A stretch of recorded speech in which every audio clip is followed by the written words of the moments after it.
Hi, hello, and welcome to Anamika Story One.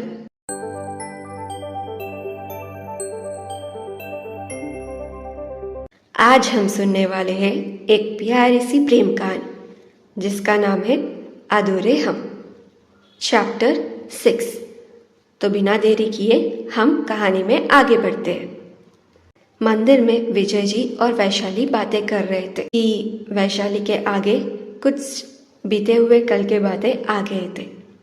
कुछ साल पहले वैशाली फ़ोन करके अमन को जल्दी से घर आने के लिए कह रही थी। अमन भी जल्दी से घर आ गया। आते ही उसने वैशाली से पूछा, क्या हुआ वैशाली, तुम इतनी परेशान क्यों हो? सब ठीक तो है ना? तो वैशाली रोते हुए बोली, जी सिया, वो सिया कहीं नहीं मिल रही है। अमन ने जब सुना कि सिया मिल नहीं रही है तो उसके पैरों तले तो जमीन ही खिसक गई। अमन वैशाली के दोनों बाह पकड़कर पूछा, क्या मतलब मिल नहीं रही है? तो वैशाली अभी भी रोते हुए बोली, हम बस भव्या को दूध पिलाने के लिए ले गए और सिया को भाभी के पास छोड़ कर गए। हम कमरे में गए और अब वो मिल नहीं रही है। तभी रवि भागते हुए वैशाली के पास आया और कहने लगा, वैशाली, हमने सिया को आसपास बहुत ढूंढा लेकिन वो कहीं नहीं मिल रही है। मैना, रवि की पत्नी, उसने कहा, अच्छा हुआ भला चली गई। सिया के बारे में मैना के विचार सुनकर रवि, अमन और वैशाली तीनों ही हैरान रह गए। वैशाली रोते हुए और गुस्से में बोली, भाभी, आप ऐसे क्यों कह रही हो? वो हमारी बेटी है। मैना ने कहा, हम सच कह रहे हैं और तुम्हारी बेटी भव्या है, ना कि वो सिया। पता नहीं वो किस नाजायज की। मैना ने इतना कहा ही था कि उसके गाल पर एक तमाचा लगा। ये थप्पड़ उसे रवि ने मारा था। मैना अपने गाल पर हाथ रखकर अविश्वास में बोली, आपने हमें थप्पड़ मारा? तो रवि ने कहा, हाँ मारा। अगर फिर से तुमने उस बच्ची के बारे में कुछ भी कहा तो। मैना उसके बातों को बीच में रोकते हुए बोली, तो क्या? बोलिए, तो क्या? अब आप उस मनुष्य के लिए हमें मारेंगे? इससे पहले रवि गुस्से में कुछ कहता, अमन उन दोनों के बीच में बोला, भाभी, सिया हमारी बेटी है। ये बात आप माने या ना माने, इससे कोई फर्क नहीं पड़ता। और वैशाली, तुम रो मत। हम है ना, हम सिया को कुछ नहीं होने देंगे। उसे तुम्हारे पास लेकर ही आएंगे। अमन ने वैशाली के आंसू पोंछे और सिया को ढूंढने के लिए रवि के साथ घर से बाहर निकल गए। वैशाली रोते हुए अपने हाथ माथे पर रखकर बैठ गई और रो रही थी। अमन बाहर आते ही रवि से कहने लगा, रवि, तुम उस तरफ के दुकानों में जाकर पूछताछ करो। शायद उन्होंने कुछ देखा हो या फिर उन्हें कुछ पता हो। रवि ने कहा, ठीक है। अमन रास्ते पर दुकानों पर जाकर पूछ रहा था कि भैया, क्या आपने किसी बच्ची को अकेले यहाँ वहाँ आते देखा या फिर यहाँ पर घूमते हुए देखा, रोते हुए देखा? पर हर जगह लोगों ने उसे ना में ही जवाब दिया। वो कुछ आगे गया तो एक औरत जिसका रास्ते पर ठेला लगा हुआ था, उसने कहा, वो एक बच्ची को रोते हुए किसी के साथ जाते हुए तो देखा है हमने, पर अमन ने उस औरत को सिया की हुलिया बताई तो उस औरत ने कहा, हाँ, ये बच्ची वैसे ही दिख रही थी जैसे आपने कहा। अमन ने उससे जल्दी से पूछा, क्या आप बता सकती है कि वो किस तरफ गए? वो ठेले वाली औरत ने कहा, वो जंगल की तरफ। जंगल सुनते ही अमन की धड़कन और तेजी से दौड़ने लगी। वो भागते हुए जंगल की तरफ चला गया। रास्ते में उसने देखा कि दो बच्चे सड़क पर चल रहे थे। उसने आगे जाकर देखा तो वो सिया थी। उसकी जान में जान आ गई और अमन ने उस बच्चे को भी पहचान लिया। वो राघव था। वो उनके पास जाने ही लगा था, पर तभी उसकी नज़र सामने से आ रही ट्रक पर गई जो बच्चों की तरफ ही आ रही थी। अमन ने जल्दी से बच्चों को वहां से धक्का दे दिया और ट्रक उस पर चढ़ गई। मंदिर में विजय जी से बात करते हुए वैशाली को कुछ साल पहले हुए ये सारी बातें याद आ रही थी।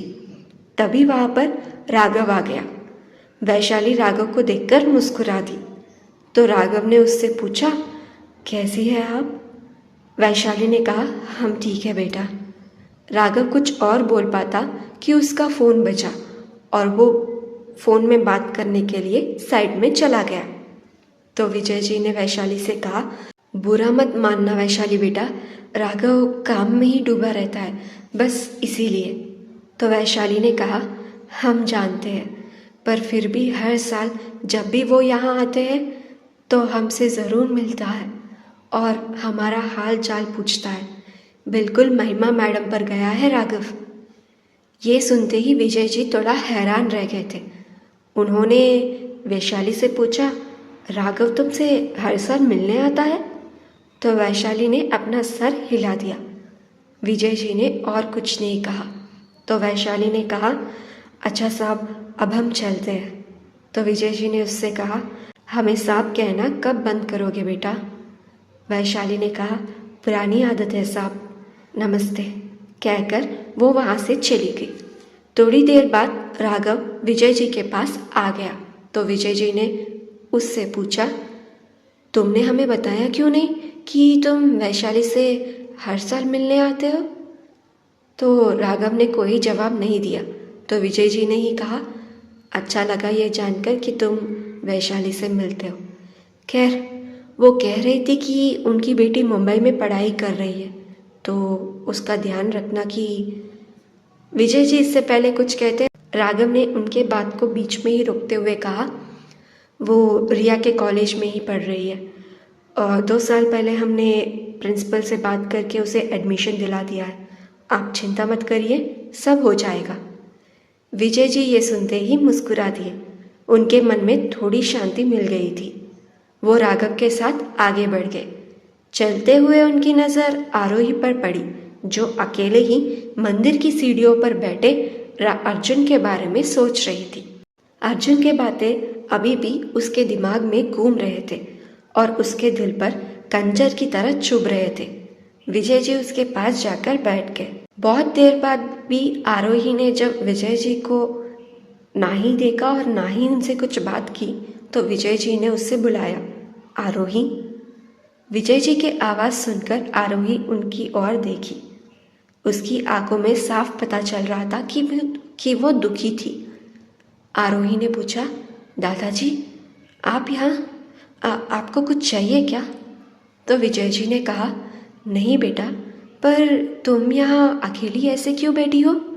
तो आरोही ने कहा, बस ऐसे ही दादाजी, मन को शांत करने की कोशिश कर रहे हैं। तो विजय जी ने कहा, मन की बात किसी से बांटोगी तो शायद शांति मिले। तो आरोही ने कहा, जिसके साथ बांटने की कोशिश कर रही हूँ वो तो अपने मन के दरवाजे बंद करके बैठे हुए हैं दादाजी। तो विजय जी ने कहा, जहाँ दरवाजे बंद होते हैं वहाँ खिड़की ज़रूर खुली हुई होती है। उस खिड़की को समय के साथ दरवाज़ा बनाया जा सकता है और सच्चे मन से अगर कुछ चाहते हो तो वो ज़रूर तुम्हें मिलेगी। आरोही बस दादाजी को देखती ही रह गई। तो विजय जी ने कहा, चलो सब लोग वहाँ पर हैं, हम भी वहाँ चलते हैं। इतना कहकर दोनों वहाँ से चले गए। सिया और आन्या दोनों ही अपना काम खत्म करके एक मंदिर में चले गए। आन्या भगवान के सामने हाथ जोड़कर अपने मन में कहने लगी, आपका बहुत धन्यवाद भगवान, हम आज बहुत खुश हैं। सोचा था बस एक प्रोजेक्ट मिल जाए, पर आपने हमें 2 प्रोजेक्ट्स दिला दिए। हम पूरे मन से ये 2 प्रोजेक्ट पूरा करेंगे। तो वहीं सिया मन में बोली, आज आन्या बहुत खुश है और हम उसके लिए खुश हैं। हम यही चाहते हैं कि वो कामयाब बने। हम सबका साथ दीजिए, हम सब पर आपकी कृपा दृष्टि बना रहे। दोनों भगवान से प्रार्थना करने के बाद आकर मंदिर के पास वाले बेंच पर बैठ गए। तो आन्या सिया से बोली, सिया आज हम बहुत खुश हैं।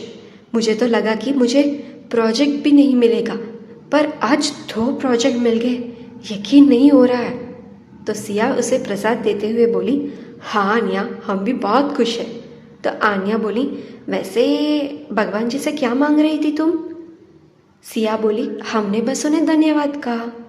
आन्या पूछी, अच्छा, पर मुझे लगा कि तुम अपने राघव लाघव के बारे में प्रार्थना कर रही हो। सिया की आंखें ये सुनकर बड़ी हो गई और वो आन्या से बोलने लगी, पागल हो गई, क्या बकवास कर रही हो? तो आन्या बोली, हमसे झूठ मत बोलो, हमें पता है कि तुम्हें आज भी वो सपने आते हैं और कल पूरी रात तुम सोई नहीं उस सपने की वजह से। वैसे ये बात मैं सुबह ही करना चाहती थी, पर माँ के सामने कुछ बोलना नहीं चाहती थी। तो सिया ने कहा, और कुछ बोलना भी मत, अगर उन्हें पता चला कि आज भी हमें वो सपने आते हैं तो पता नहीं वो कितनी परेशान हो जाएगी। आन्या बोली, हाँ पता है। तो सिया ने कहा, पता नहीं कि हम उसे कभी मिल पाएंगे या नहीं। तो आन्या ने कहा, हम तो कहते हैं कि तुम ना उसके लिए थोड़ा और रुक जा, शायद वो तेरी जिंदगी में फिर से वापस आ जाए। तो सिया बोली, बहुत देर हो गई, हमारी सगाई हो चुकी है और शादी 2 महीने में होने वाली है। आन्या बोली, अरे यार वो खुनाल का बच्चा। आन्या के इतने कहते ही सिया ने आन्या को घूर कर देखा। तो आन्या बोली, हमारा मतलब कि तुम ही सोचो, कभी वो ये कहता है कि तुम दोनों को एक दूसरे को अच्छे से जान लेना चाहिए, पर उसने तुझे आज तक ठीक तरह से बात तक नहीं की। और कभी ये कहता है कि अपने पैरों पर खड़े रहो, पर तुम जो शादी के बाद जिम्मेदारी लेना चाहती हो माँ और भव्या की, उसे वो इग्नोर करता है, ये कहकर कि शादी के बाद सोचेंगे। तुम ही सोचो, सुबह से शाम होने को है, पर आज क्या है, उसने तुम्हें फ़ोन करके एक बार भी तुम्हारी हाल चाल नहीं पूछा। तो सिया ने कहा, आन्या, हम जानते हैं कि तुम क्या कहना चाहती हो, पर हम ये सगाई नहीं तोड़ सकते। आन्या ने गहरी सांस ली और कहा, अच्छा चल ठीक है, हमें आज के दिन तेरे उस मंगेतर के बारे में सोचकर अपना दिमाग खराब नहीं करना है। सिया मन में खुद से बोली, हमारे किस्मत में जो होगा वो सब हमें मंजूर है, बस हम ये चाहते हैं कि माँ और तुम दोनों खुश रहो। आन्या ने सिया के आगे हाथ हिलाते हुए कहा, अब क्या सोच रही है, चलना, हमें राधिका के शादी में भी तो जाना है, वरना देर हो जाएगी। सिया और आन्या वहाँ से निकल गए। वैशाली मंदिर से जब घर आई तो देखा घर का दरवाज़ा पहले से ही खुला था। वो असमंजस में पड़ गई कि जब वो ताला लगाकर मंदिर गई तो दरवाज़ा खुला कैसा है। वो थोड़ा घबराते हुए आगे बढ़ी तो देखा किचन से कुकर की सीटी की आवाज़ आ रही थी। वो इस बारे में सोच ही रही थी कि कोई पीछे से आया और उसे पकड़ लिया। वो घबरा गई और पीछे मुड़ गई और अपने सामने भव्या को देखकर वो बहुत खुश हो गई और उसे गले लगा लिया। वैशाली भव्या के चेहरे को अपने हाथ में लेकर उसके माथे को छूमा और पूछी, भव्या कब आई बेटा, और कैसी हो? तो भव्या ने कहा, हम तो सुबह ही आ गए, पर आप मंदिर चली गई। हम मंदिर में ही आए, लेकिन आप वहाँ नहीं दिखी। हमें लगा आप मंदिर से तो सीधा घर ही आएंगे, तो हम घर आ गए। पर ये क्या माँ, आप हमें नहीं पहचानी, आप तो इतना डर गई। तो वैशाली ने कहा, आप ऐसे अचानक आकर पीछे से पकड़ोगी तो डर तो लगेगा ही ना। भव्या ने मुंह बना लिया। और वैसे सियादी और आन्या दी कहाँ हैं? वैशाली ने कहा, उन्हें कुछ काम था, वो सुबह ही मंदिर से निकल गए, आते ही होंगे, उन्हें राधिका की शादी में भी जाना है ना। तो भव्या ने कहा, माँ आपको इतनी देर कैसे हो गई? पता है हम कितने देर से आपका इंतज़ार कर रहे थे, हमारे पेट में चूहे रेस भी करने लगे। तो वैशाली ने हंस दिया, हम अभी आप तुम्हारे लिए कुछ बनाते। भव्या ने कहा, हमने खाना बना लिया है, आप जल्दी से हाथ मुंह धोकर आइए, हम खाना लगा देते हैं। वैशाली हाथ मुंह धोकर आई और दोनों खाना खाने बैठ गए। मंदिर में अन्नदान करने के बाद सभी लोग फिर से मंदिर में आ गए। उस वक्त दोपहर के 3 बज रहे थे। मंदिर में ज़्यादा भक्त भी नहीं थे, इसीलिए सब लोग एक साथ बैठ गए। वहीं पर बैठे एक बैरागी अपनी आंखें बंद करके ध्यान कर रहे थे। उन्होंने अपनी आंखें खोली और यश जी को देखने लगे, पर यश जी की नज़र उन पर नहीं गई। जब नीलम ने ये देखा कि एक बैरागी यश जी की तरफ ही एक टक देख रहा था, तो वो उन्हें देखकर पूछी, आप ऐसे क्यों देख रहे हैं? नीलम की बात सुनकर सभी लोगों का ध्यान उन पर और फिर उस बैरागी पर चला गया। बैरागी अभी भी यश जी की तरफ ही देख रहा था। वो मुस्कुराकर बोला, जिंदगी एक चक्रव्यूह है। जो पाप और पुण्य हमने किए हैं वो लौट कर हमारे पास वापस आ ही जाते हैं। फिर उसकी नज़र अर्जुन और राघव पर गई और उन्हें देखकर वो बोला, और कभी कभी उनका रास्ता बदलकर हमें नहीं बल्कि हमारे अपनों को तकलीफ देती है। इतना कहकर उसने शंख बजाकर हरिओम कहते हुए वहां से चला गया। किसी को भी उनके बातें ज्यादा समझ में नहीं आई और सब वहां से हवेली के लिए निकल गए। हवेली पहुंचकर सभी लोग सोफे पर बैठ गए तो जीविका ने कहा, हम कॉफी लाते हैं सबके लिए। वो किचन में चली गई और उनके पीछे ही आरोही भी गई। तभी यश जी का फोन बजा तो यश जी ने फोन उठाकर हेलो कहा। चिराग जो यश जी का दोस्त था उन्होंने कहा, अरे भाई कहाँ हो, तुम भूल गए आज हमारे बेटे की शादी है। तो यश जी ने कहा, ऐसी बात नहीं, हम बस अभी मंदिर से आए हैं। तो चिराग ने कहा, ठीक है जल्दी पहुंच जाना, शादी में इंतजार रहेगा तुम्हारा और पूरे परिवार का। यश जी ने कहा, ठीक है। फोन रखने के बाद यश जी विजय जी की तरफ देखकर सारी बात उन्हें बता दिया। उन्होंने भी सबको चलने को कहा और मजबूरन सबको हाँ करना पड़ा। सभी रेडी होने अपने कमरे में चले गए।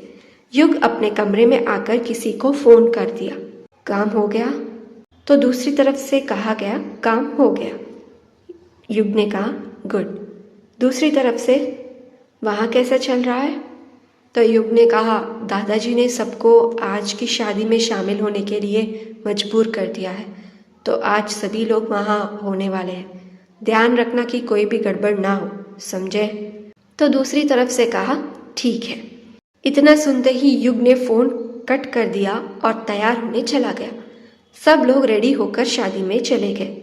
जब सिया और आन्या घर वापस आए तो जल्दी में थे क्योंकि उन्हें शादी में जाने में देर हो रही थी। सिया और आन्या अंदर आकर अपनी माँ को सब बात बता ही रही थी कि भव्या ने उन्हें पीछे से आकर गले लगा लिया। सिया और आन्या दोनों ही आश्चर्य थे और खुश भी। सिया खुशी से पूछी, भव्या तू कब आई? तो भव्या ने कहा, दी आज सुबह ही आए हैं। आन्या भी खुशी से भव्या के गले लगते हुए पूछा, तुमने बताया क्यों नहीं कि तुम आ रही हो? तो भव्या ने कहा, हमें आप तीनों को सरप्राइज देना था, लेकिन यहाँ आने के बाद हमें ही सरप्राइज मिल गया, इतना बड़ा ताला। वैसे माँ ने आपके ट्रांसफ़र के बारे में भी बताया और आपके प्रोजेक्ट बारे में भी। हमें बहुत खुशी हुई ये जानकर कि अब हम सब साथ रहेंगे।